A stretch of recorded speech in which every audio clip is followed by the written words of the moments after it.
Vous arrive-t-il d'évaluer votre travail? Et comment vous l'évaluez? J'entends souvent, en accompagnant des gens depuis 25 ans, le commentaire du style, après un exercice, c'était pourri ou ah, c'était super bon. Donc, une évaluation très large qui ne veut pas dire grand-chose parce que pourri, est-ce vraiment pourri? Et qu'est-ce qu'on apprend si on dit que c'est pourri? Rien. J'ai eu la chance d'accompagner des athlètes olympiques à devenir conférenciers. Et comme je les aidais à structurer leurs conférences, je les ai entendus me raconter leur histoire. Ce que je retiens, c'est que chaque compétition, chaque entraînement compte. Et lorsqu'ils font l'évaluation de leur entraînement ou de leur compétition, ils font une liste de plus les points positifs. Qu'est-ce qui est bien installé et qu'est-ce qui est à corriger? Et de ça, sur quoi je concentre toute mon attention lors de la prochaine compétition ou du prochain entraînement. Un point d'amélioration que j'ai en tête pour le prochain exercice.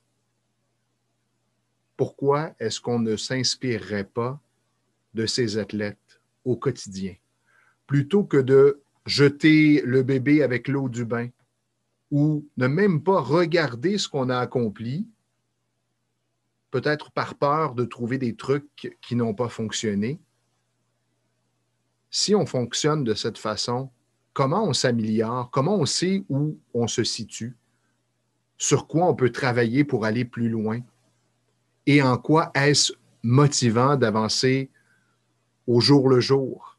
Il me semble que c'est intéressant lorsqu'on se couche le soir et qu'on passe en revue sa journée, puis on se dit, ah, aujourd'hui, ouais, j'ai bien aimé tel truc que j'ai accompli. Là, par contre, j'aurais pu améliorer ce point-là, et demain, je vais vraiment porter une attention particulière à ceci. Et on s'endort là-dessus. Et le lendemain, on sait qu'est-ce qu'on a en tête là, dans notre mire pour s'améliorer. Nous, en tout cas, en 25 ans, on a observé ceci. La personne qui est en mesure de bien s'analyser de façon plus objective va être en mesure de se fixer un objectif d'amélioration plus précis et va être motivée à s'améliorer et, croyez-le ou non, elle va s'améliorer beaucoup plus rapidement et la confiance grandit. Alors que la personne qui passe peu de temps à s'analyser, qui y va de généralité, son oreille, son œil sont moins développés, elle ne sait pas trop ce qu'elle doit travailler, elle se fie beaucoup à nous, ses coachs. Son évolution se fait à petits pas et la confiance ne grandit pas beaucoup. Ben, c'est ce qui fait qu'en bout de ligne, la personne peut prendre plus de temps pour atteindre le même objectif et surtout, elle n'a pas développé son autonomie. Alors, dans ce que je vous ai raconté aujourd'hui, prenez ce qui est bon pour vous et expérimentez. Il y a toujours place à amélioration. Viser la perfection,